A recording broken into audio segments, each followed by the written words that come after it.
Patrick, look at us. Look at this, Helwani, Patrick McAfee. And it's so amazing that you're here, Patrick, because after what I do believe 14, 15, 16, maybe even dare I say 19 appearances on your Rinky Dink podcast, you have finally returned the favor and have come on the hottest new show on the internet, Independent Helwani, everyone talking about it. And everyone wanted to hear this interview. Everyone wanted to see me interview you. Finally, someone asking you the hard questions, not a guest on your show, kissing your behind. And it's amazing because when I decided to go this route and be a trailblazer and do this on my own, unlike anyone has ever done in sports media before, Yeah. I wrote down a list of 100 names that I wanted to have on the show to interview, outside of the MMA world to really learn more about. And amazingly, I found out that this isn't MMA. These people don't know me. They weren't available. So I went to number 102. There you were. Quick text. Boom. Patrick on the Helwani show. This is big. Thank you for doing it. It's an honor to be number 102 in your wish list. And I am thankful every time you come on our show. Makes us all look much better because you come in and make an ass of yourself. But now you are actually doing something independent here for yourself on your own channel. I couldn't say yes faster. I'm incredibly happy for you. And I can't wait for this conversation, brother. Yes, and you're doing it on the set of the critically acclaimed Patrick McAfee show, which kind of feels a little surreal to me because, again, usually, I'm the guest here. So I appreciate you taking the time to make this even extra special. A lot to talk to you about, a lot to ask you about. And we're probably, just to steal a phrase from the world that you live in, we're going to break kayfabe here for a little bit because, truth be told, I think we kind of like each other. I think I can even consider you a friend, even though I've only met you once in person for 10 seconds at Madison Square Garden. I do really like and respect you. And so there's not going to be a lot of, tension here. If I would have asked you, Patrick, back in 2017 when you retired, when you said, I'm done, even though you probably could have still played and you were going to go down this media route, that it would have turned out like this the next, 4 to 5 years. Would you have believed me? Has this exceeded your expectations? I think to break kayfabe, I mean, you're still a sack of shit. I mean, let's not, you know what I mean? No, I'm joking. I'm a big fan of yours. I've been very thankful that you have come into our lives. I think you're a hysterical and an incredibly hard worker, which is maybe the biggest compliment I can give anybody. So I'm proud of you, Ariel, and I'm very thankful to be here and excited about it. I think I knew that there was going to be, I don't want to say I knew. I thought there was going to be a good chance for success just because I was looking around the sports media landscape and there wasn't a lot of people like me. I was getting a great opportunity while I was playing the game to do shows like Bob and Tom, which is a nationally syndicated morning show here in Indianapolis, Indiana, where they have, I think they're on like 100 some stations, comedians come through, and I got to guest host that like once a week. So I kind of got my chops a little bit. I did a stand-up comedy tour while I was still playing. I had a merch business while I was still playing. I got to do some media, and I had a lot of success, and I was feeling true fulfillment out of that as opposed to just kicking balls. So I don't know if I would have expected this. But I think I knew that there was a chance for some success at some point, and I'm very lucky for the people that I've met along the way, yourself included, that I could kind of learn from, watch, kind of do my own thing, and continue to mold in this. It's a modern day gold rush, which is what the internet is right now, and I'm just enjoying the hell out of it, brother. Why did you pause the stand-up comedy? Because that seemed to be a big thing when you walked away, but obviously you don't do it anymore. I know you don't have a lot of free time, but why did you stop doing that? Yeah, because I'm not great at it. Like I can't. I mean, obviously, every show I've ever done, standing ovation multiple times. I mean, I feel like everybody's got their money's worth. I had a lady shit her pants in the crowd one time. I mean, Legit? it has. Yeah, shoot. Wow. Yeah, shoot. Wow. Yeah, she had to get kicked out. I didn't find out until I was walking off the stage, and my friends that were there were like, yo, a lady had to get escorted out of here because she actually shit her pants. And I was like, are you kidding me? They're like, no. So I had to go back out, obviously, and give a thank you to the crowd. Ball State, chirp up here in Muncie. They were wild. They were very intoxicated, but all my crowds knew me, so it was a celebration. It was a party. I couldn't do the same story. And I think this is the incredibly impressive thing about stand-up comedians and why I inevitably was like, I need to not do that anymore until I'm better at it, because they have this ability to craft a story and deliver the story with the same enthusiasm, emotion, and jokes and everything like that. I was just going up there And literally a lot of the times, other than the tour that I did, which was 4 straight cities and 4 nights, and by the third night I was already sick of all the material. I was already like, this is not funny, I'm over this. I was literally telling these stories to a public forum for the first time when I was going on stage. So I had a 6,000 seat theater I sold out in Purdue, and I was the first time I was going up there was telling all these stories. So it was kind of like living in the deep end of a pool. And it went well. My fans were incredibly nice to me. But whenever you watch people like Chappelle and Burr, and you start doing, and Tom Segura and guys that I look up to a lot, I watch, I'm like, all right, I'm not going to disrespect the stage until I have time to put together a real one. So I think that is why I kind of stepped away from it. I enjoyed the hell out of it. I had a lot of fun with it. I rented the theaters myself, sold the tickets myself. So it was a pretty profitable business too, if I was ever to get back into it. But I feel like I should respect the stage a little bit more. You know what I mean, Ariel? Absolutely. When you were when you were a kid growing up, obviously you had aspirations to make it to the NFL. You were a football player. You were an athlete. Did you watch, emulate, study broadcasters as well? You know, when I was a kid, I tried to copy Marv Albert, Bob Costas, these guys, because I didn't think that I was good enough to make it to the NBA. I wanted to be like them. That's why I went to Syracuse. Did you do the same thing, or did you only kind of catch the broadcasting bug towards the end of your career and thus allowed you to retire early? So this sounds, and by the way, I think you've done a great job, and people are looking up to Ariel Hawani now, which Well, thank is you. wild to That think is about. I assume stupid. for you. Yeah, Yeah, that is especially, dumb. because we're talking in your basement right now, and Yes. that whole thing. But there's a lot of people looking up to you now. And I think that's incredible, especially in the broadcast and journalism world. For me, growing up, all I wanted to be was rich. I didn't care how it was, what it was. There was moments in time, and I think people have seen me do a lot of different things now. And that's because for a certain stage of my life, I wanted to do that because I knew that the end game was a lot of money. So this sounds so incredibly shallow, but it's real. And this isn't like a woe is me thing, but I grew up in a family with not a lot of cash. I mean, my dad was a truck driver. My mom was a secretary, grew up in a very small house at the bottom of a hill in a hilly town. I mean, this is legit there, right? So I wanted to be rich. So if I watched Monday Night Raw every single Monday, and I saw guys like Ric Flair, and I saw The Rock and Stone Cold, and it was the Attitude Era and Triple H, and I knew they were making a lot of money. I was like, ooh, I feel like I'm athletic. I got a pretty good personality, and they're making money. I want to do that. I saw comedians. Oh, they're making a lot of money. I want to do that. I wanted to be a soccer player for a long time, played overseas a few times. I mean, that was my main sport. I knew they made a lot of money. Then once I started kicking footballs, I was like, okay, this feels like the right decision. My parents and I actually had to like have a business conversation because I don't know, about 100x the amount of schools interested in me for soccer than for football.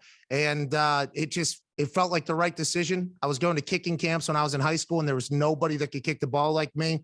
I got a chance to kick a ball with Jeff Reed, who was the kicker of the Steelers. And I was bombing it over his head as a high schooler. And I was like, okay, this guy made a lot of money doing this.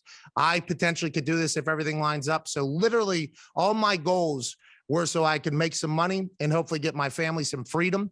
And the kicking aspect just ended up being the right one. And then now I'm getting a chance to dabble with all the dreams that I've had. And I'm incredibly lucky, just one of the most incredibly lucky humans of all time, Ariel. When you don't often hear people say, I don't really care what it is, I just want to be rich, I just want to make money.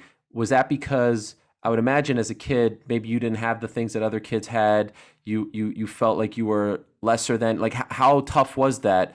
Were you around kids who had money and you felt like you were an outcast? No, I mean, not a lot of my friends were like rich kids, but like, I don't know, watching your mom, and this Sally is one of the sweetest souls on earth. So like, I think this range true even more.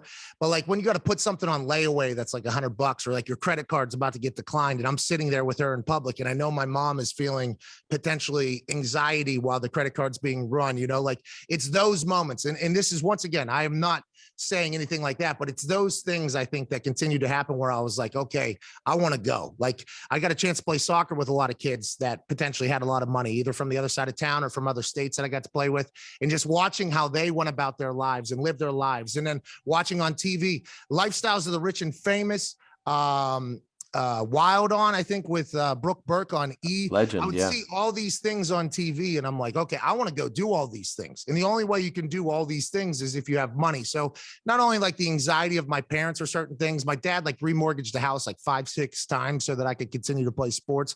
So not only that, but also like I want to go live and experience things. So my only, and it sounded so bad. And my teachers literally in my school hated me, like almost every one of them. I only had a good relationship with like 3, 4 of my teachers, because what do you want to be when you grow up is a question that is asked. And, some of my peers would say like, oh, I want to be a teacher. And they were like, oh, you're such a good person. Like, and I'm like, I agree. You are a good person. And I have family members that are firemen and EMS and paramedic and everything like that. And they're incredible people and everything like that. But I've seen our holidays as well. It's not like, you know what I mean? We're not like celebrating and giving the biggest gifts of all time. So I've always appreciated everybody, but all I ever really wanted was to make money so I could kind of take care of everybody and live and experience things. And I've been very fortunate to do that. Are you a smell the flowers kind of guy? Because now I follow you on Instagram, of course, and I see every Friday you're taking a PJ from the show to SmackDown, and I mean, it seems like you have a pretty good life. It seems like you're very comfortable. Do you ever sit back while you're on that plane flying back from a SmackDown show? I mean, you're like, holy smokes, I had nothing. You're talking about the credit card and all that, and now I'm on a private plane being chauffeured here. Like, do you have those moments where you just can't believe that it all turned out the way you wanted it to turn out? Every day of my life, dumbest life of all time. I think everybody has heard me say it, and it's a real thing. And I think the dumbest life of all time is me kind of taking it all in for a little bit. And the private jet has to happen because Indianapolis only has like flights to like 5 cities. So if I was to still do my show and then go to SmackDown, I would have to leave on like Wednesday to make it to wherever. So being in Indiana is a gift and a curse in a couple of different situations. Traveling is tough, but the private plane situation, when I'm flying on there, when I got my guys with me and they're flying on private planes as 25-year-olds, 26-year-olds, 24-year-olds, it's just full slapdicks. We're flying around on this thing and we're showing up and we're getting a chance to go talk to Vince McMahon, and all the people over there. It's the dumbest life of all time. I literally try to enjoy every single day. And I don't know if we'll get to this, but that is one of the biggest factors into me retiring from the NFL, when I probably could have played for another 10 years if I really wanted to, as I wasn't enjoying it anymore. So, I watched my dad wake up and go to work for not a lot of money very early, come home, take me to practice, work his ass off, do everything he does. And I never saw him like happy, it seemed like. So I was always like, I'm going to enjoy what I'm doing. I'm always going to enjoy my life. And as soon as I don't, you're probably going to see me make a change. And that's been kind of routine through my entire life. So yeah, I'm trying to smell the flowers every single day, man. I'm trying to smoke the flowers and enjoy the flowers every single day, man. That's what I try to do. We'll get to the retirement in a second. But considering you put that kind of pressure on yourself, not to just succeed, but to get all this money, to become rich and famous, when you're in college, I don't want to be famous. I never wanted to be famous. There's a difference to you? Oh yeah. But if you want to become a sports star, inevitably you are famous. Yeah, but when I was a punter, I mean, I'd go out to the bars, I guess they call it what Nate would do. I'd buy 100 shots for everybody in the bar, for all my friends. Everybody just thought I was some son of a rich guy, some drunk frat kid who just had his dad's credit card. It was awesome. Nobody really had a clue who I was. And then I got arrested and my mugshot got projected to everybody in Indiana, and my life changed that complete day. But I just wanted money so I could take care of everybody and have a good time. The fame, I mean, there's a lot of rappers that say you can keep the fame or whatever. I'll take the money. I'd never really, and my wife and I have been talking about this. There's some people on the internet, I think, in this kind of the world of the internet, attention is the money, right? Like if you have attention on you on the internet, that probably means that you're, doing things and moving the needle and becoming that. I don't need the attention. I'm cool with it. I'm cool with the attention. Like if I'm going to have the attention, I'm cool with it, but I don't need it. It's not like what I'm yearning for. Everything for me is just basic freedom for my people. That's all I'm really looking for. My people, I mean, family, friends, and everything like that. Feel a lot of pressure though in college. Like I have to make it because I put all this time and effort into this, and this is my ticket to get rich. And if you could get nailed, your knee blows out, the whole career, comes crashing down. Did you feel like you were putting too much pressure on yourself at some point? It all worked out, but that's a lot to say, hey, I need to do this. I need to succeed in order to get rich, to help all these people around me. Yeah. And my parents never really expected it from me. They never put that pressure on me. So I don't think I ever felt like that external pressure, but the internal pressures of me on myself in high school. Oh, geez. In college. Sorry about that. In high school and in college, much more than in the NFL. Like now granted in college, there's a story of, I got like $40,000 out in student loans so we could go have fun, me and my friends, you know what I mean? Cause I was on a full scholarship for kicking balls. I got out there was this late night. I got home from I don't know, maybe it was penny pitchers or drink to your drown Thursday, or maybe $5 all you get, whatever. I got home from something and there was a commercial on the TV and it was like, hey, you can get a loan right now, basically, if you're a student. I got in there and I got like a $15,000 loan. And literally 3 days later, I had the money. Now, granted, it was like a 40% interest rate. And I mean, it was absurd and it was a terrible decision, but I did that until I got like 40 grand. So I was still trying to enjoy life and have a good time. But the internal pressure is for sure much more in college and high school than once I finally got a paycheck in the NFL. Yeah, absolutely. Because you just don't want to blow it, because I had the leg strength to do it. Everybody on earth knew that if I was able to kick balls well, I could make a living doing this. It was just whether or not I was going to be able to do it. And I was able to ride the coattails of a lot of really incredible football players to a lot of big moments, made some kicks, missed some kicks, did some things, lost some awards, won some awards. But yeah, I was stressing a bit, through high school and college, probably so much so that I wasn't able to really enjoy everything that was going on, I think. You know what I mean? What's interesting about that is I can relate to that kind of pressure and to wanting to make it and be rich or whatever. But I was too afraid. Like in college, I had no friends, and that was self-inflicted because I locked myself. I know you're going to make a joke here, but I just locked myself in my room because I was like, I need to graduate and get this broadcasting degree so that I can go on to be Costas and Marv Albert. You had that dream, you had that aspiration, but you also partied a lot and drank a lot. And so you could have been the reason why you didn't become rich. Why would you be so focused and have this dream at a young age to make it and succeed, but then also hurt yourself by acting a fool? I don't know, man. I don't know. I have a pretty good time. I enjoy having a good time, but also just because I was kicking balls in college doesn't mean that that's necessarily how I was going to make a lot of money. I mean, it was set up for me. I also knew that there's a huge aspect of like living, like you got to live and enjoy your life and make friends and meet people and see things. And although I had a pretty tight circle, I wanted to experience college as much as I could. Now, I do believe that I could have focused a lot more. All right. Hindsight is obviously 50-50. Cam Newton said that. But honestly, when I look back on it, there were some reckless decisions being made in college, classic college decisions, especially for somebody that was on his team as good as we were. And I think, there's a hilarious story about after my junior year, I missed 2 kicks in the first quarter of a game against our biggest rival.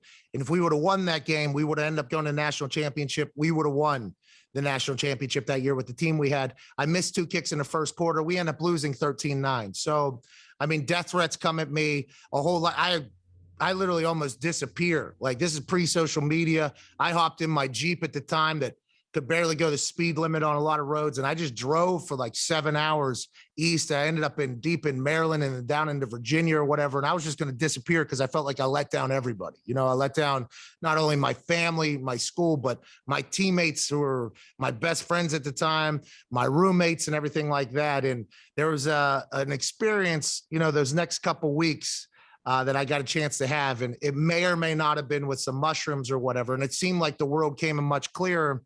And I kind of focused in. My friends and I kind of all made a decision for me. It was like, hey, let's just focus in and see it. I got 1 year left now, my senior year. Let's see if we can make it. Let's dial it in. And I wish I would have done that for 4 years. But then if I would have, I wouldn't have some of the memories I have with the incredible people of West Virginia for the first 3 years. So there's a couple moments that really made me lock in and focus. And I think it all revolves around that 13-9 night against Pitt, where I thought about never seeing people again for a while. You know what I mean? And then everything kind of changed after that, focused in, and, my life has really changed since then. Apex of your NFL career. When were you at your happiest? When did you feel like, oh my, like I have reached the mountaintop here? What is that moment? So I told Jim Irsay this whenever I told him I was going to retire. I said, I always thought that once I got to the top of the mountain, the view would be so good that I would be enjoying it, because being a punter, I was a kicker and a punter in college, but punter in college, I would just run to the right like an Aussie style and I'd kick it and the ball would roll. I wasn't really a punter. I was a kicker. And when you're kicking, you're scoring goals. When I was a soccer player, I was a goal scorer. It was like, then when you become a punter full time, it's like, okay, you're literally going out there when the offense fails. You're sending the ball to the other team. It's a calculated turnover. At home games, you're getting booed when you're going on the field because your offense has failed. That's why you're punting. Away games, I'm getting cheered. So I didn't necessarily love the culture of being a punter from my entire athletic days. You know, like I didn't necessarily love it, but I enjoyed the incredible opportunity with my teammates. And I was a part of something much bigger than myself, especially with the Colts.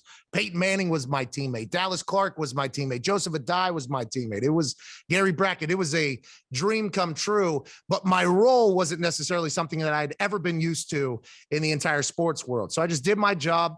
And I always thought to myself, like, if I get great at this, I'll enjoy it. I'll enjoy it. And I did. I enjoyed the process of getting great. I enjoyed the late nights going to the indoor practice facility at like 12:30 at night, 1 a.m, trying to learn how to punt. Security is coming up to the building. Who the fuck is in here? Oh, it's Pat. Like, I enjoyed that process. And then I told Jim Irsay, once I got to the top of the mountain, multiple time Pro Bowl, All Pro, probably should have been voted more, to be honest with you, but people don't really know what they're talking about. I told Irsay that I didn't enjoy the view as much as I thought I would whenever I got to the top. For whatever reason, it was like all the work that I put in to become the guy. Once I got up there, it was like, oh, it's still the same world. I love my teammates. I love my coaches. I just kind of got to the point where it was like, maybe this isn't what I'm supposed to be doing with my life. Even though I've gotten everybody out of debt with my NFL money, I've gotten a chance to hit the reset button for a lot of people. I've gotten a chance to experience a lot of things. I have money accrued and saved. I have some investments. The NFL was a perfect starting point for my adult life. I was very lucky and still a massive fan, but I think the mountaintop, I don't know. I think maybe the first Pro Bowl I got voted into, where I was like allowing others to almost empower my feelings. And then when I finally got voted into the Pro Bowl, I went to the Pro Bowl, got to meet all the other studs, you know, got a chance to learn about it. And I think that was maybe the highest high. I mean, I kicked off a Super Bowl, but I was scared to death because I had no idea how to punt at that point. That was my rookie year. So I didn't even really get to enjoy that because I was like, I do not want to be the reason we fucking lose this game. So I think probably the first Pro Bowl is probably the highest I had felt in the NFL personally, from a personal standpoint, as opposed to team wise. But even then it was like, all right, still a job. Got to fucking keep getting better, you know, because once you get on top, that's really when the work starts, you know, because now you got to stay there. Right. So when you realize that the top of the mountain isn't what you thought it was going to be, is that ultimately what kind of starts, you know, the decision of you walking away? I know you had an issue with the GM at the time and you maybe weren't all that happy. And he's like getting mad at you for Instagram posts and all this nonsense. But like once you realize that this isn't what you thought it was going to be, is that when you start thinking, okay, maybe I should call it a career? I think so. And by that point, I got drafted into the Bill Polian, Jim Caldwell was the coach, Peyton Manning was the quarterback. And that regime was just like, I mean, I walked into the winningest decade in NFL history, literally got drafted into the winningest decade in NFL history to a position that I didn't really fully know yet, you know? So it was a lot of pressure, but getting a chance to watch them work was just so awesome. You know, it's like watching people at that super high level work. It taught me so much. Like I still carry a lot of the shit that I've learned from either Adam Vinatieri or Peyton Manning or Joseph Adai or Clint Session, these guys off the field, into what I do now. And then when the new regime came in, and just like anything, they kind of want to make it their own. So they literally cut everybody, including Peyton Manning. I mean, his ass got cut. Everybody got cut. And I was one of the guys that stuck around. I think it's because Irsay liked me so much. Like me and Irsay bonded over a lot of things, especially whenever I got the public intoxication. And then on the other side of that, I wasn't drinking at all. I still don't really drink much at all. And I think Jim, we kind of had a kindred spirit thing almost, where he would come to practice, we start talking. So they tried to get rid of me. As soon as my contract was up, I went into my contract year. Grigson was there for the first year. He was the GM. Chuck was there. That was my contract year, their first year, which is supposed to be like your most important year.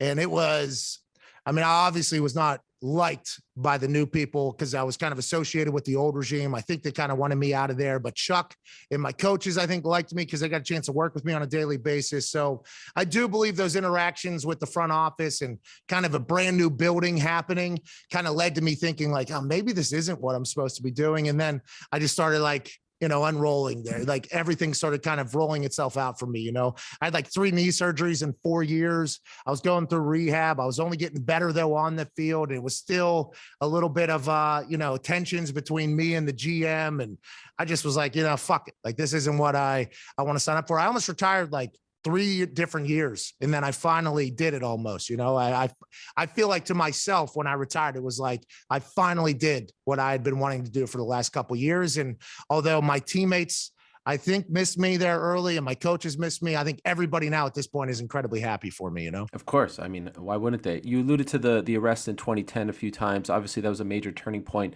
in your life. Do you think that you got so much heat for that because people, as you said earlier as well, people like to make fun of the punter, and it's like, look at this punter with the long hair who, got drunk and jumped into the canal allegedly and all this stuff. Like, Allegedly. yes, yes. Do you think that was part of it because you were the butt of the joke here? Even I look back at the old TMZ, article about. Wasted.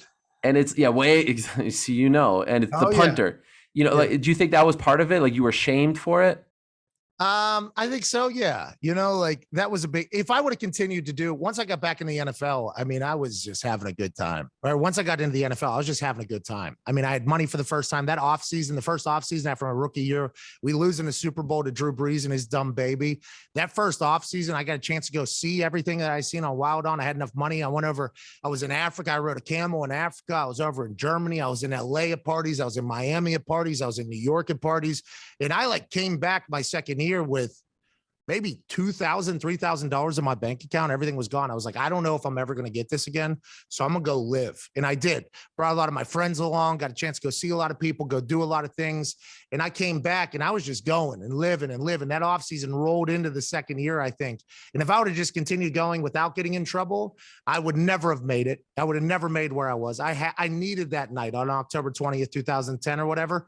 But yeah, some of you, you big J journalists and, big mainstream folks mocked me pretty heavily as I deserved it. It was a bye week, so I mean, here or there, but I needed that to kind of slow me down, settle me down. But I will say in New York, and in LA and maybe at TMZ headquarters and wherever the hell you were, I might've been mocked and ridiculed, but here in Indiana, that night they said, oh, this is our guy, because Broad Ripple is where basically everybody in Indiana hangs out at. That's where people go out. It's a rite of passage almost. So me getting in trouble there, I think a lot of people in Indiana who didn't even know I was the punter on the team, had no idea I existed. At that point, it was almost like, hey, this might be one of our guys. And then that was really the turning point for me getting on Twitter and explaining to people, because as the media, you yourself probably included, if you were there, were calling me an idiot and all this other stuff. A lot of people in Indiana and a lot of people that knew me, I got a chance to go on Twitter and say like, yeah, I made a terrible decision. I'm going to get it right. I apologize. I embarrassed my family and everything like that. And that's really where everything kind of was built for me. I think from that moment of people being like, oh, if I had a friend in the NFL or a brother in the NFL, it'd probably be this doofus right here. And that's kind of where a lot of things changed for me as well, both personally and almost professionally. If I had to really pivot on something. Back in January, when I was on your show, I asked you a few questions about this. You talked about the bologna sandwich that you got, and you said no thanks. The cream cookie, it smelled like poop. You said the toilets weren't working. That all sounds horrible. I would probably crumble and crawl into a ball in the corner if that happened to me. But I'm wondering if worse than all of that, even the TMZ article and stuff with the teammates and feeling like you let the team down and all that, is worse than all of that. I read that initially when you called your dad, he didn't accept the call, and then he drove something like 4, 5, 6 hours, and then you guys just sat on the couch and didn't say a word to each other for a few hours, like feeling like you let him down. When my parents told me that they were disappointed in me, that was like a knife in the heart. Was that the worst part of all of this? Yeah, I think so. So I called my dad. You get one phone call from jail, and you would have withered away in there. I mean, just one look at you wouldn't have, you know what I mean? I mean, I was in solitary confinement because I was a special inmate, obviously. And I was in glass cage, basically in a doctor's office waiting lobby or waiting room, which is where everybody else was sitting, and they could just stare at me.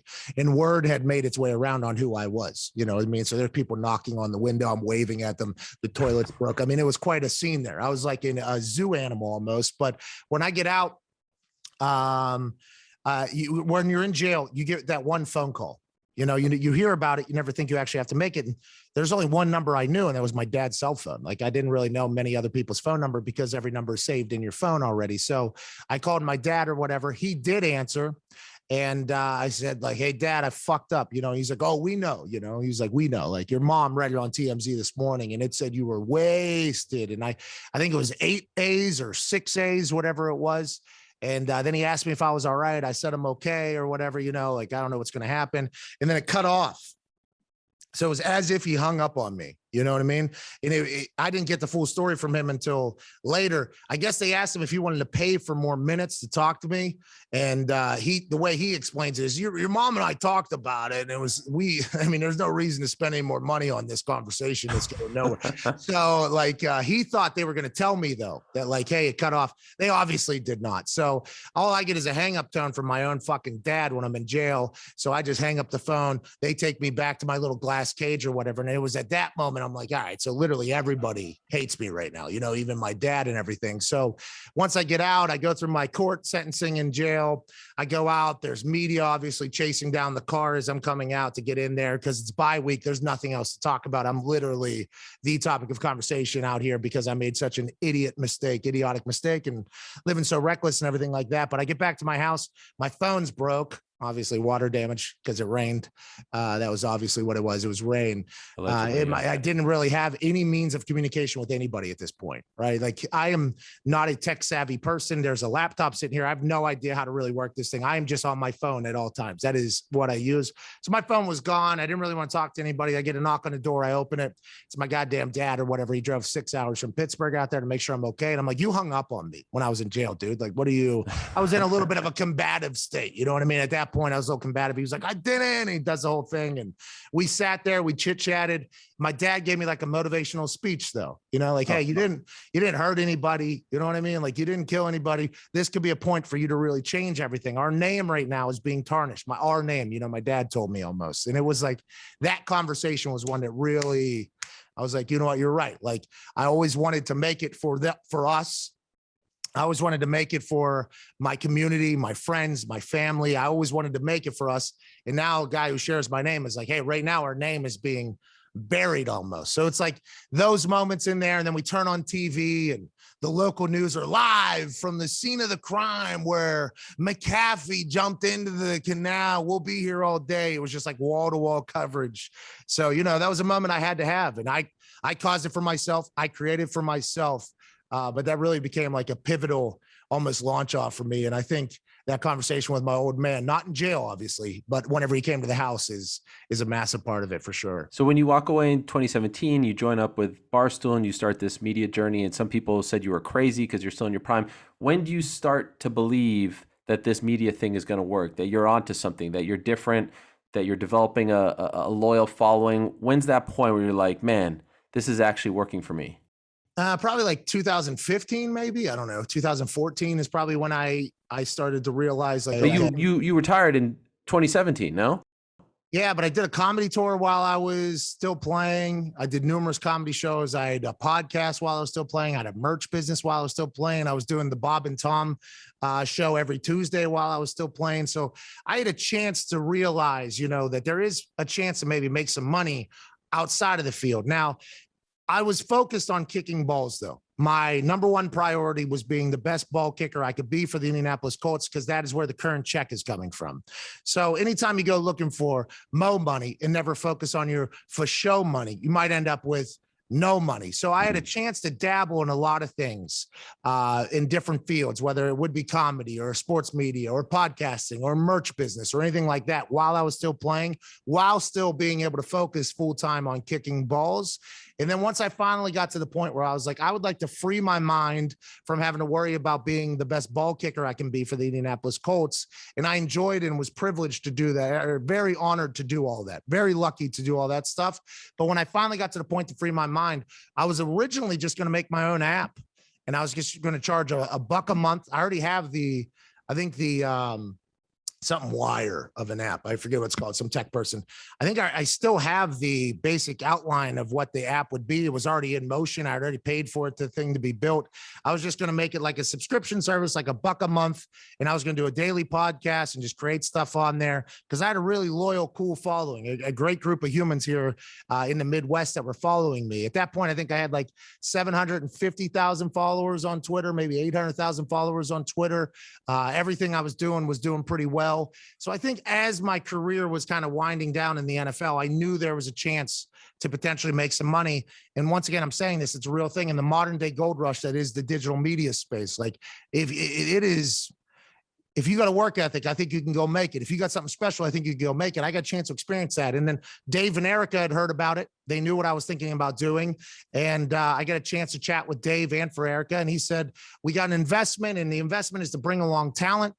So whenever you retire, because he had heard that I was potentially going to retire through, I think Big Cat told him at the time, because Big Cat and I were, friendly while I was playing in there. He said, instead of going to like ESPN or anything like that, at least let us have a conversation with you. I think that was their big thing. Like, let us acknowledge or let you know what we think we could do for you as well. So somebody that was acting as an agent for me, because I didn't have an agent, reach out to ESPN when I was going to retire. And at this point, remember, everything I'd said I'd already done in the media world. ESPN returned and said, no, thank you. We have zero interest for anything. Okay. So that's what ESPN said back. NBC, Fox, CBS, everybody said the same thing. ESPN wouldn't even let me in their Super Bowl party. Okay. And this is like around the same time that this was happening. So every mainstream network said no to me. And at that point, I was still thinking like, all right, I'll just build my own app, do my own thing. And then I talked to Dave and Erica, and anytime you get the chance to chat with like a trailblazing pioneer like Dave, and you're trying to go into a space that he is captivated and taken over, his entire conversation with me was like, hey, let us just kind of, we can at least show you how this whole thing works, because there's a lot of errors that can be made. I didn't want to move to New York, though. I wanted to stay in Indiana because these were my people out here, and I enjoyed the setup out here.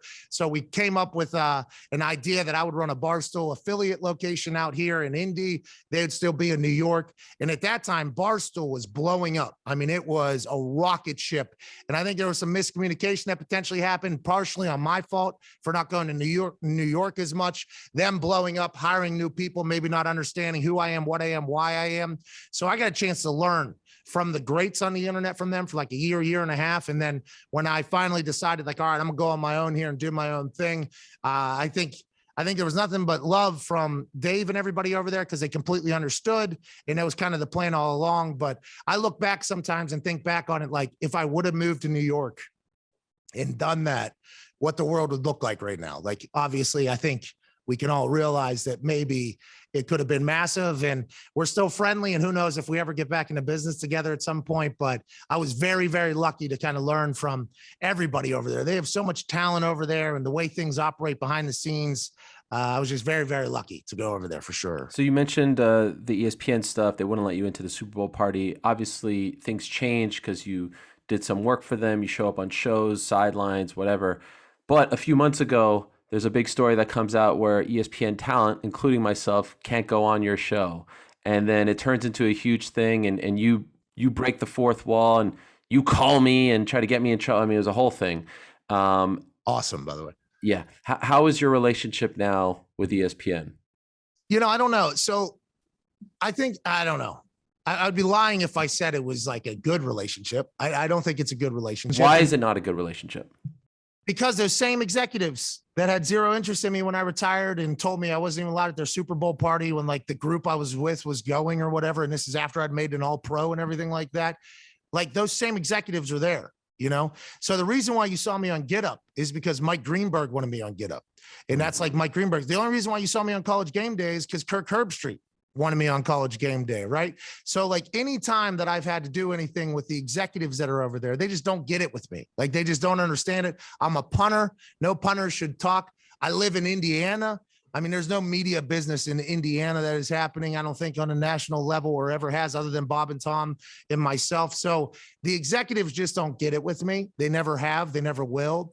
And I think they might have had learned about maybe some of the numbers we were doing, some of the things we were doing, either from our business partners that they were potentially trying to get into a relationship with. And then that caused nobody's allowed on this then because we are potentially competing over the same business and advertising partners. So it's like, I don't know. There's some people over there that I would love to smack right in the fucking mouth because I think they've ruined ESPN. There's some people that. No, I'm not going to. I mean, that's not how I do it. That's how you do it. That's not how I do it. But like, there are some people over there that like, I definitely don't like, but it happens. This happens in everything. There's some places in worlds that you're going to go into where people don't necessarily like you. That has happened to me a lot because of who I am. I'm always the same exact human. I think a lot of people can say that, and everybody has kind of attested to that. I'm always the same person. And there's just some people that don't like me over there, but they'll get phased out because they stink at their jobs. And then the next generation will come in and maybe we'll be able to do business together. together, you know? So you appeared on the Manning cast. Is that an example of like Peyton saying, I want him on and they don't have a say? So every time you appear, it's usually like a guy who has a lot of power saying it's not necessarily an executive who's like, we want to be in business with you. Yes, bingo. Because Okay. what happens is, yeah, I got a text from Peyton, was like, hey, need you on the show. It's like, you got it. You know what I mean? Like I was very lucky to be teammates with Peyton. I was very lucky to share a lot of great experiences with Peyton. And the fact that he put me on that thing, by the way, so cool. Cause all those execs, that feel the way they do whenever I'm sharing stories of me and the Mannings, basically getting along pretty well, they have to kind of sit on that, you know what I mean? And I enjoy that. Those are moments that I do love, like I enjoy those moments with those types of situations. So I'm very thankful for Peyton, Eli, Archie, and all of the Omaha productions having me on there. But every single time, Greeny, Herbie, Hasselbeck was the one that wanted me to do Thursday Night Football in those random cities around the country that were very nice and very good, but we had a remote broadcast. I mean, it was just, I spent $1 million in one fall to work for ESPN so I could fly to everywhere. So I could fly to get up on Mondays with Greeny and still do my show. So I could fly to Winston-Salem, North Carolina for Thursday Night Football and still do my show. They didn't pay for that? No. They gave me a payment, right? But it was nowhere near enough money. I had to build a box truck to put a studio in the back of it so I can continue to do my daily show in these cities I was in. And then Herbie had me on game day and I flew to game day every Saturday too. So I was on 6 planes a week for about 10 to 12 weeks. Cost me about $1 million.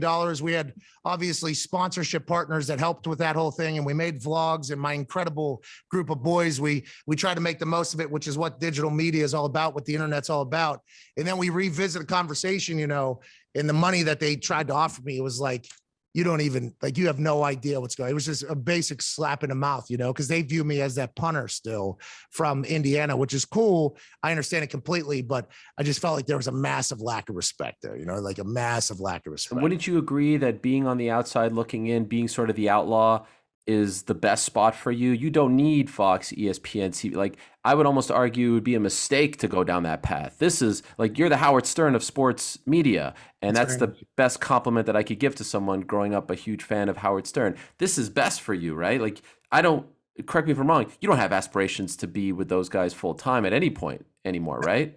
No, that is 100% right. At this point, no. And by the way, I'm not the outlaw. Like people like Barstool, Rogan, like there's a lot of people on the internet that are the outlaws and have kind of said like, hey, you don't need the mainstream here. We can do this thing ourselves. And obviously Joe had Fear Factor and now he has the UFC, and Barstool has deals, I think, with like Sling TV now or Hulu TV, and they had deals with ESPN, but they've majorly built up their own crew. So it's like watching these two just dominate via the internet. It is very inspiring, but the platforms that ESPN has and Fox has and NBC has, you can't deny it, so I view everything as, okay, if I go and do this, is this potentially going to lead more people to watch the show, right? To watch my show, my daily show with my boys, to watch our Hammered Don show, watch the pod, watch Hockey Talk. Well, it's almost like a commercial because the money that they pay is not enough for me to travel there and do my own show while still handling my business that I have to with my sponsors and my partners and everything like that. So I love the position I'm in, but everything's like risk reward. Is the pop, worth the work it's going to take to get there? Is the platform big enough for me to potentially have to go in the red a little bit on a certain day or for a certain month to get there and make this whole thing happen? Like that's the constant battle of what's worth it and what's not worth it. And I think once again, like getting a chance to watch Dave and Erica make those decisions from the inside has been an immense help here as I continue to grow older. In my opinion, the greatest color commentators in wrestling history, Ventura, Heenan, Lawler, and now you're in the discussion already. Man, what you're doing is incredible. And what's so great about it is you're the same guy here as you are there. You hear these horror stories about what it's like with Vince in your ear, and they try to turn you into something else. You are the same. They're letting you, the leash that you have is incredible. How did this come about? Not only to be, we know about what you did at NXT and you're on the desk and all that stuff. And again, I hate that I'm giving you so many compliments, but I think it's the greatest celebrity slash athlete debut in wrestling history. Your match against Adam Cole was unbelievable. And I can't imagine the work that went into that. But to get this job as the color commentator on Fox, on SmackDown, alongside the great Michael Cole, and to be yourself, to be the same guy with the same gimmick that you have on your show, to me is a huge, huge deal. How did that all come about? How'd that deal come about? Well, shout out to Bad Bunny too. I mean, he had an incredible day. Now yours was better, with all due respect. That was a tag match, so he's protected to a degree. Great, but there has to be one. It's you and Lawrence Taylor, and I think you're above. That was also another WrestleMania, I think, or SummerSlam with Bam Bam. Right? Yeah, WrestleMania. Yeah, that's a huge. I mean, WrestleMania. I mean, you got to show up at WrestleMania. You know what I mean? I think the reason why you and I believe that as well. So thank you so much for the compliment that you put on. And Adam Cole is a terrible human. Okay, we got to make sure everybody knows that Adam Cole, outright scumbag of a guy. But getting a chance to work with somebody who's that talented, even though he is a whole ass, you know what I mean? Getting a chance to work with somebody that talented, especially in the era that we had to do it, right? I mean, there was no fans. There was really no atmosphere.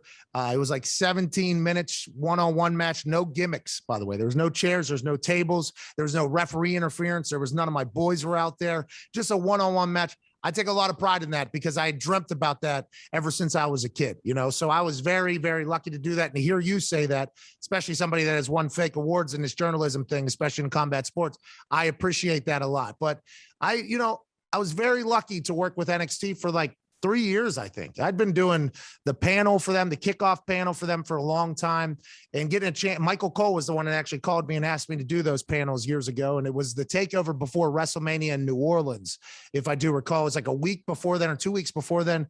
I get a text, "Hey, this is Cole. Do you have time to answer?" And I was like, who's Cole? And he was like, "Michael Cole." I was like, "This is Michael Cole." Like being a mark, I'm like, "This is Michael Cole." And he calls me and it actually was him. I'm like, holy hell, right? I am incredibly surprised. I was like, I can't believe this at this point. I was almost starstruck. And he was like, "Is there any chance you would want to come down and do our kickoff panel for NXT TakeOver, WrestleMania weekend and blah, blah, blah." And I'm like, absolutely. Like, didn't even know if it was going to pay, how it was going to pay, what it was going to pay. But I'd known since I was a kid that I wanted to get into the business. And I thought I was built for the business, to be honest. Like with my athleticism, the way I act, people have kind of treated me like a heel for a lot and babyface for a lot. I have that instant polar. People are going to react to me no matter where I walk into. It's always been like this. Soccer games, I'm getting booed out of stadiums, having to have police walk me out to the bus. I mean, this is in high school. This is kind of how it's been. And I've been such a big fan. So Michael Cole calling me, asked me if I want to do it was a huge moment in my life. I was so happy. I remember it like it was yesterday. I was in my bedroom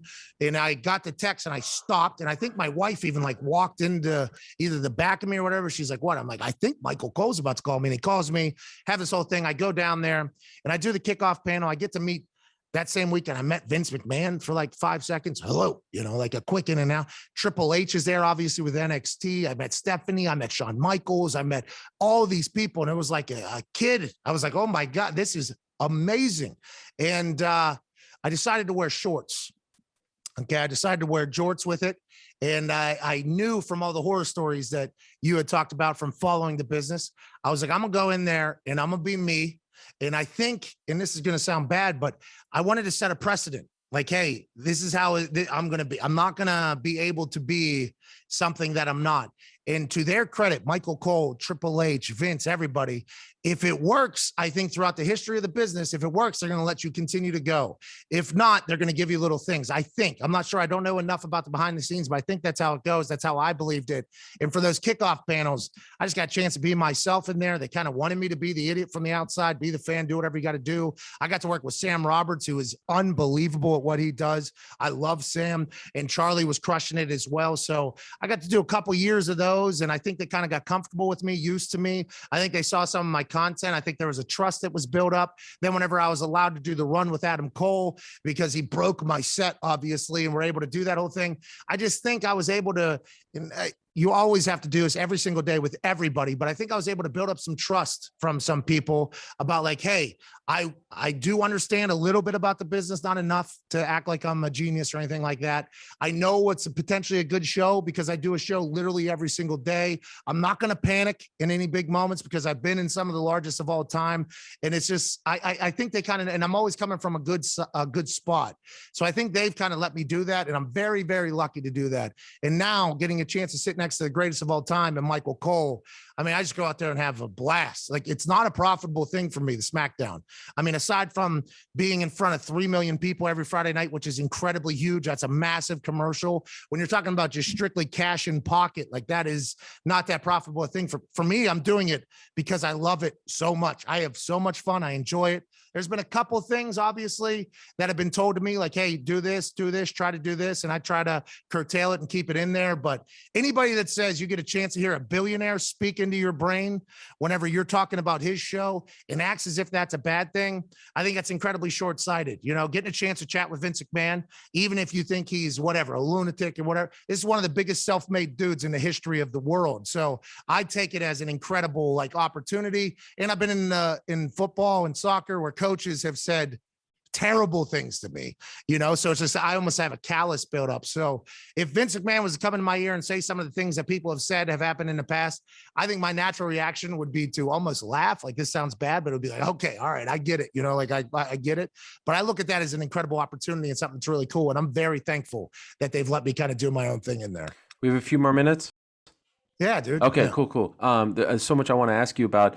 You mentioned the history with WWE, the relationship now. It didn't just start a few months ago, so you know what it's like backstage. Could I ask, I think wrestling is on fire right now. I think it's more interesting than MMA, which is where I bred my butter. With what's going on with WWE and AEW, it feels like 20 years ago. I think a rising tide lifts all boats. I would say it to all of them at WWE. This is good for you. Competition is good. It raises your game. But what's it like? You know, they're on fire, AEW. Let's not kid around. Your boy Adam Cole is getting massive pops as he walks out. Punk is going over. Bryan is going over. We'll see if Bray Wyatt is going over. They have to be paying attention to what they're doing. If they're not, and I think they're very smart people, they are, but if they're not, that's a mistake. Do you sense a difference backstage now that there's some competition, there's someone nipping at their heels? Do you sense a different vibe? This is going to sound so terrible, especially because everything you know about the business. Ever since I started doing kickoff shows and then I did the watch alongs, I'm very lucky. I fly in day of, do my stuff, and then I'm out, right? So I don't really know, you know, the dynamics backstage. The only thing I know is that when we show up, it's always a celebration almost. Like, and it sounds terrible, but it really is. When me and my guy Foxy, who's been with me for a lot of them, then Zito's been there and Nick's been there and Ty's been there, but normally it's just me and Foxy. When we show up, I mean, we have never really been around each other, but I always am just trying to like, hey, let's just enjoy it. Like, let's lift the mood. So I'm a big, hey, how you doing? Great to see you. How's everything going? Saw you there. Boom. And then I kind of, you know, the full conversations are just those types of things. I have not had any conversations with anybody about any outside companies backstage. I'm sure they have to be happening because a lot of people's friends are over there doing their thing. Like Adam Cole is a terrible human, but when I heard that Bay, I was so incredibly happy for him. Like, I was so incredibly happy for him. So I'm not 100% sure how the feeling is, whether it's from creative or executives or anything like that. But I do know that it feels like a lot of people are happy for their friends who are going over and succeeding. And another thing is, I'm incredibly pumped about the crowds. Not just, obviously, the AEW crowds are fucking awesome. I mean, they know that they're a part of the show. They understand that, because anytime I didn't get a chance to go to any shows when I was a kid. I mean, that was just something that was not necessarily in the budget for me to go to a WWE event. But then once I became an adult and I started going to shows, it's like if a pass to be the most absurd fan on earth. Like, that's what wrestling is. Like, you're supposed to look somebody in their face and boo them right to their face, and you're supposed to tell them they stink. So anytime I got a chance to go in the crowd, I mean, there's pictures in newspapers and people have seen it. I was losing my mind like I was a kid again. So the AEW crowds have been so awesome to see, but our crowds for SmackDown have been electrifying. I mean, we have also had the awesome, incredible crowds. So I think it's great to be a wrestling fan right now. I'm happy for everybody doing their thing. And I'm just excited that I am on the best sports entertainment show on earth by a landslide. And I'm happy for everybody that's getting an opportunity to crush. Do you think you ever have another match? I don't know. I was so sore, dude. My body hurt so bad. I mean, I fractured my left big toe. Legit? Yeah, Wow. yeah. When I did that moonsault through somebody through the table, I forget who it was. Somebody was on the table. I did a moonsault. It was literally as soon as I got in the ring. As soon as I got in the War Games match, I had to get like 4 tables out from under the ring. Okay, I was winded, obviously. After that, it was very heavy. And then I went in, and the first thing I did was a moonsault. I think through somebody through a table, and I had never done one of them. I'd never done it. In theory, I thought I could do it. You know, I'd done it onto a crash pad before in my ring that I have in the office here. I bought a ring one time when I was in the NFL because I found out I could at like 2:33 a.m. So I have a full size ring that is Still? yeah, it's right here in the office, right here. So I was able to do a moonsault on like a crash pad that we have here in the office, but I'd never actually done it on somebody. I mean, first minute I'm in that match, I do a moonsault and I don't turn my feet out. So my toe just goes straight into the mat, fracture my big toe, literally the first minute I'm in there. And then obviously with the flip off the top and in the match with Adam Cole, I got kicked so hard in the face in the middle of that thing. My whole body was incredibly sore. The amount of respect that I had for every woman and man that gets in the ring after my first match. I mean, I obviously had massive respect for them, but it grew. I mean, I'm a delicate flower, but let's assume I'm probably going to get back in there. I mean, let's assume at some point I got to win at some point. You know what I mean, Ariel? I can't just be completely defeated in there. But my body was beat up, dude. I was very sore. It feels like everything's, coming up big for you. It's all coming up. Patrick McAfee. The Aaron Rodgers relationship is gigantic, obviously. Could you explain that to me? Is he just doing this out of the kindness of his heart? Is there a deal here between you guys? It doesn't happen where the MVP just shows up on a Rinky Dink podcast every Tuesday. What is the deal behind the relationship with Aaron Rodgers? Yeah, I think like Aaron, I don't know. I mean, you never really know with Aaron Rodgers, right? You never really. And by that, I mean, you're talking about one of the most elite humans of all time, not just athletically and physically and being the greatest ball thrower to ever play the sport that is the biggest in the world and a Mount Rushmore quarterback in the NFL. But you're talking about one of the most smart humans walking this earth as well. Like could go on Jeopardy, I think, and win actual Jeopardy and feel very confident and have a day because he went into Celebrity Jeopardy and won against, I think, Mr. Wonderful and somebody else. And everybody thought he was potentially going to lose to these business people. And he just dog walked everybody. And then obviously when he hosts it, he feels good. He has a lot of different interests in reading books and everything. But I think Aaron's going to be a part of our network for some time, I think. And it all started with, he followed me on Twitter out of the middle of nowhere when I was playing.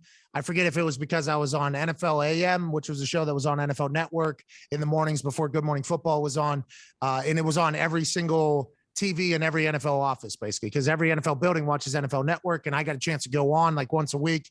And I gained a lot of, I think, friends and fans throughout the NFL from that show. I mean, they would Skype me in from the Indianapolis Colts facility, and I would just do my thing for 10 minutes, basically, on the show, just banana land. I mean, at one point I dressed up like Ed Hockley. I mean, I would just do it. So I started realizing after that normally players would come talk to Vinatieri in warmups. I was always with Adam Vinatieri, legend, GOAT, going to be a Hall of Famer.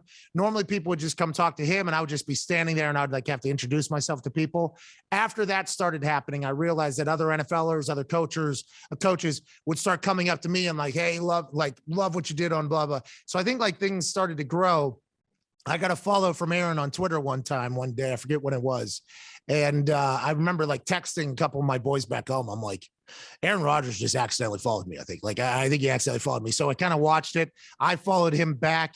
We had a couple exchanges. And then at a Hall of Fame game, the Colts were supposed to play the Green Bay Packers. That game inevitably got canceled because the field was so bad. They painted the field and then put a tarp over top of it. And the tarp was like a magnifying glass for the sun. And it melted the paint into the turf. And it just became like this big, terrible turf over there in Canton so that we couldn't play on it. So we had to go. Game got canceled. Got a chance to meet him like in that pregame and kind of build on our relationship. You know, we had a relationship at the time, got a chance to say hello. And then we kind of just kept it a distance. Then I got invited to a golf tournament that he was hosting. We got to hang out for an entire weekend. I got to learn more about him. AJ Hawk and I became very good friends, who's one of his good friends. And it just kind of has blossomed into this organic incredible weekly conversation, especially because he was a guy who never talked to anybody about anything ever. There was a lot of narratives, false narratives that were being said about him for a long time. And he just said, I'll kill him with indifference. I'm not going to say anything because once I answer one, I'm going to have to answer everyone. He's always had that.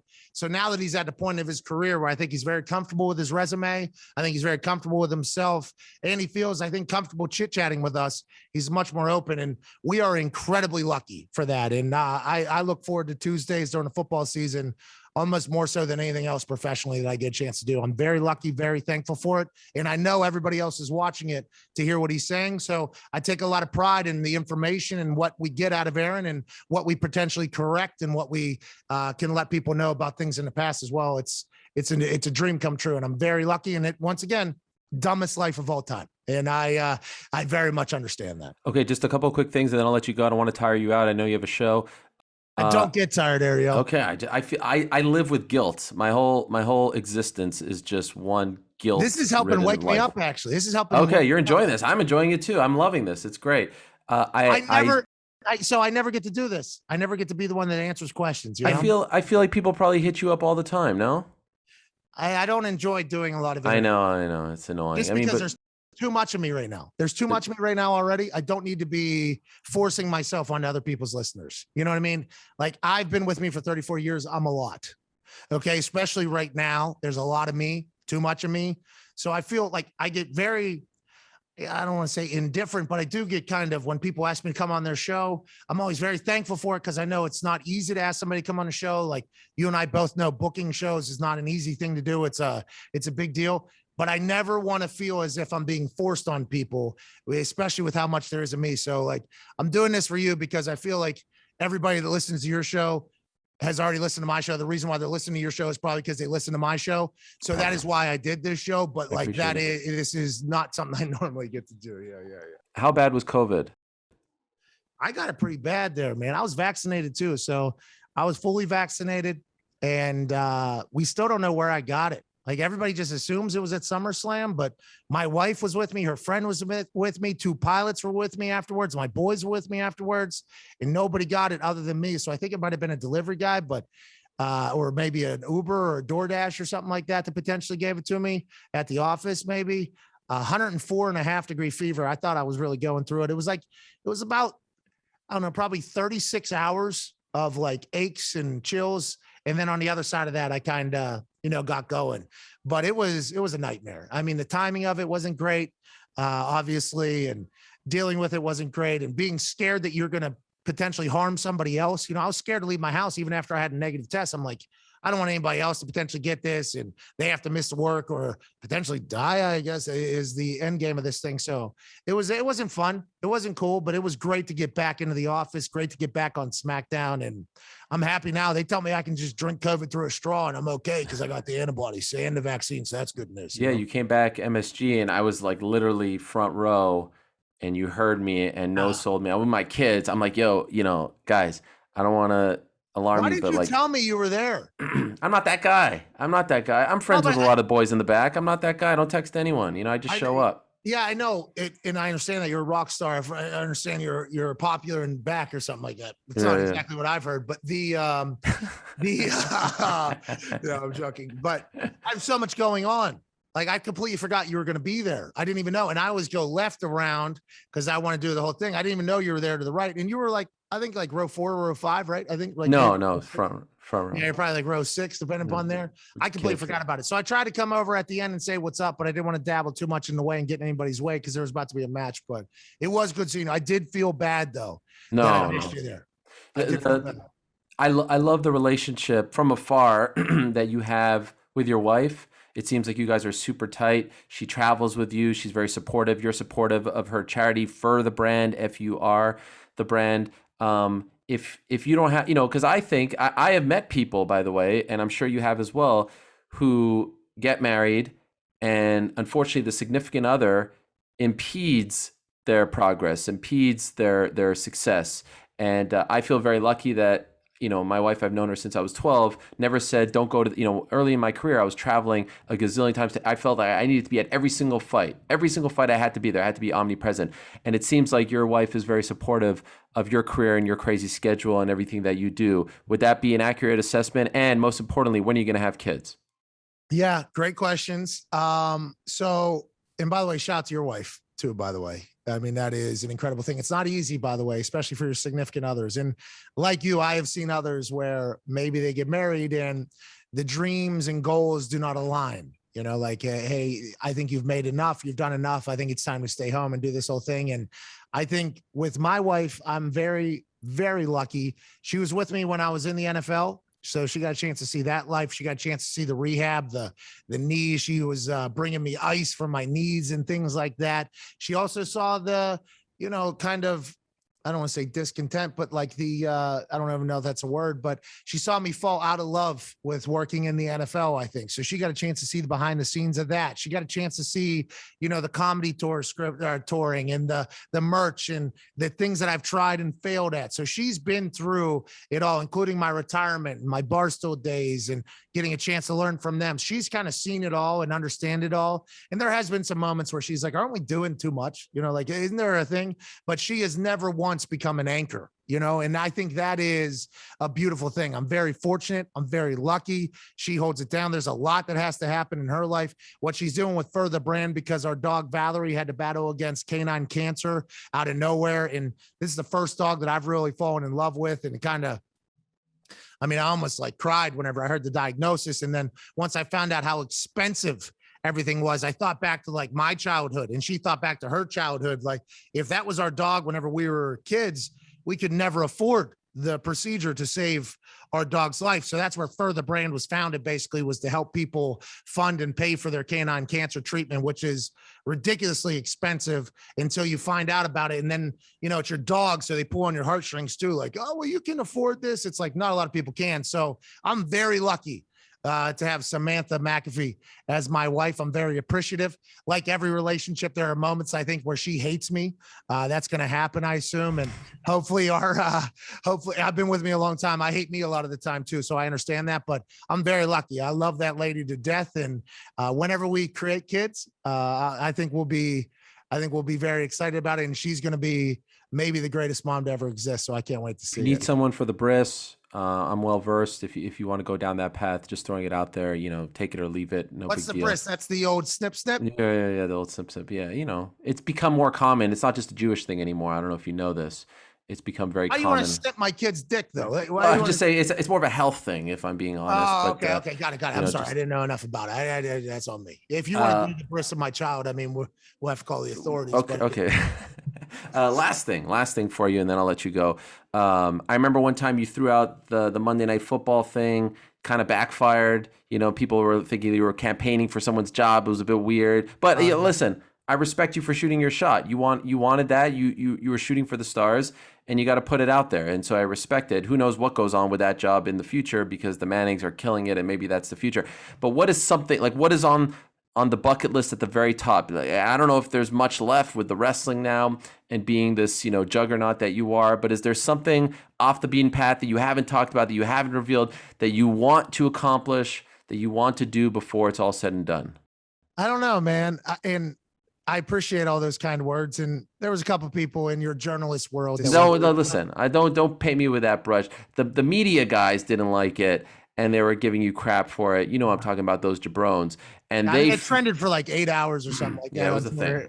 Yeah. And I don't necessarily think that I started that. Like my people, I think, started that. And then I kind of fanned the flames because I was like, yeah, it would be cool, I guess, if I'm on Monday Night Football. And I think I could add to you a would game. kill it. You would like, kill I think it. I could add to a game, depending upon who I'm with. Like you can put me as a third man in the booth there, and I'll be able to add, I think, to the experience. I think I've proven that time and time again. I talk a lot on my show. The show's named after me, and I'm getting interviewed. I talk a lot, but I feel like I'm pretty self-aware, and I kind of understand situations. So I went with it.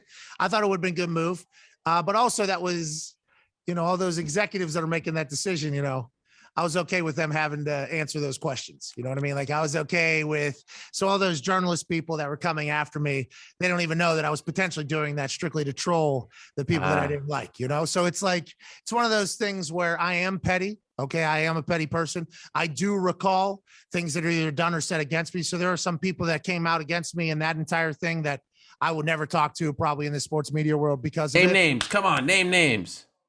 No, I don't do that. Okay, There's a fine. lot of Yeah, people don't I put them haven't. over. You don't want to put Yeah. them over. Well, and also I don't. There's no reason to make people because there might be people that are fans of these people, and just because my experience with them is that they're a douchebag doesn't mean that I should paint that image and maybe make other people notice that they are as well. You know, like that isn't my job. I want everybody to eat. I want everybody to make it. So I think that is what I most hated about that entire thing, where people are like, "Oh, this guy's trying to take somebody's job," and blah blah. It's like, no, I'm not trying to take somebody's job. I'm just potentially saying, like, hey, I should be in this conversation. And if I'm not in a conversation, I would like these stooge execs to at least have to have the conversation about me because the power of my incredible people are amazing on the internet. So I don't know if that was a shot and a miss. I do believe I ruffled some feathers in some houses that I'm okay with ruffling some feathers in. So I enjoyed it. I had a blast, but I don't want to get into that. No, but you didn't answer the question. The thing about what's the one thing out there? I don't know. I love my daily show so much, man. I love it. I enjoy it so much. And I know you're independent, you know. Yeah. You have like 7 bosses now. Like It's funny hearing that from you who went out and worked, you know, you have a serious sign behind you there. You they worked with license Barth. my show. They Right. pay for I'm the boss. They pay me for my show. My show's a YouTube show. You know what I mean? And All right, fair enough. Listen, I need baby steps. Yeah, This is and I agree. And I'm appreciative and thankful that you took a step out we on your even own. talked shop a little bit, you know, Yeah. just to, you know, it didn't And work by the out. way, I think my experience with Barstool is why we inevitably potentially I wasn't able to create the because I think you got to be around. Like I think if I was in New York, I had to be around. Like I think it's Mhm. a lot of my fault why the miscommunication happened because I wasn't in New York. You know, like I was 700 miles away. So with you being over there in New Jersey, New York, wherever you are, and us here, it's tough to do that. But I was incredibly proud of you being like, you know what, I do have the skill, I do have the work ethic, I do have the ambition to kind of go out and do it while also securing a comfort bag from a couple people so your family can be taken care of. You did it very smartly. But for me right now, I'm at this point where I mean, I don't really answer anybody right now. And I am very, very okay with that. I'm very thankful for that. It's a lot of work, obviously. I got people, I got a sales guy, I got a CFO who I've been best friends with since kindergarten, and they have to do a lot of bullshit conversations. I have to come in, shake hands, kiss babies, do my thing, run a business like everybody else has to that has to run their business. But right now, I'm enjoying it so much. I'm enjoying what I'm doing right now that I'm not even really thinking. I mean, I would like to be a Champions Tour golfer at some point. Okay. So being a professional golfer is something that I would like to do at some point. And Champions Tour is the senior tour. AJ Hawk will owe me $20 million whenever that happens. That's a bet we have already made. But aside from that, I'm just trying to enjoy every single day and hopefully produce the best show possible every single day that I can with my boys who are incredibly talented. What a story. Honestly, jokes aside, I am very thankful to know you. I really look up Dog to is you. as well. Your dog is as well. Yeah, the dog is killing me right now. But here I am, you know, in my basement, and these are the perks of being independent. But no, really impressed with what you've done.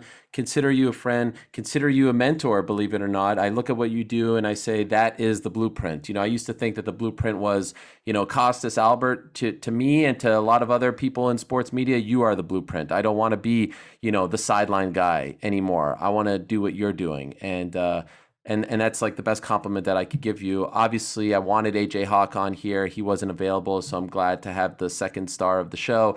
One of these days, I'd love to have AJ, my good friend, on the program. But thank you for this. I know you don't do it often. I appreciate it. Pat McAfee Show. I suggest everyone check it out. If you are listening to this or watching this, you probably check it out. But I do want you not to watch it on Mondays and Wednesdays between 1 and 4 because, you know, he went up. I was I was there long before. I was doing the Mondays and Wednesdays when you were, you know, kicking field goals for West Virginia. Let's be honest. So I just want to let you know that you can watch his show on replay afterwards. Continued success. You're the man, Pat. Thank you for everything you've done for me, for, you know, putting me over, for putting me on your show. And I hope that you have many, many, many, many more years of success, and to your team as well. I'm envious, honestly, of your team. I'm a big loyalty guy, and I see the guys behind you and how they treat you and work for you. And I see like Evan and all these guys doing things that's like, man, That's the dream right there. To have a team, a squad who live and die by everything that you're doing. You prop them up, they prop you up. You go out, you give them money, FanDuel. It's like, it's a beautiful thing. You really are blessed. So congrats, my man. Thank you so much. It's an honor. Thank you for all the kind words. We also appreciate the hell out of the Helwani. We're big fans of yours over here. And we have a good culture. We have a good team over here.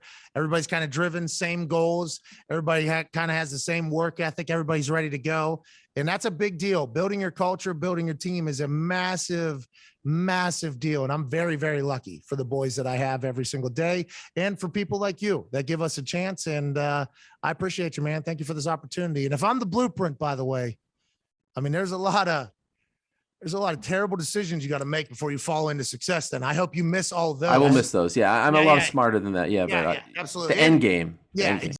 The end game is I get it. And there's a lot of people before me and before you that we can all look to and hopefully lean on a little bit. But with that being said, when I was kicking field goals and you were on Mondays and Wednesdays, you were still looking up to Bob Costas. Okay. Times have changed. You're an idiot for going up against me live on YouTube. I will continue to tell you that is not a good decision. We've been here for years and our crew is a very loyal fan base. We tell them every single time, hey, Ariel is live right now. If you'd like to go, and we see our number jump as opposed to go down. Our number goes up as opposed to goes down. That's a very Shivani move right there. I will continue to promote it. Okay. I will continue to say Mankind just won. I will continue to promote it. But I thank you so much, bro. You're the best. Thank you, Patrick. I appreciate it. Talk to you soon.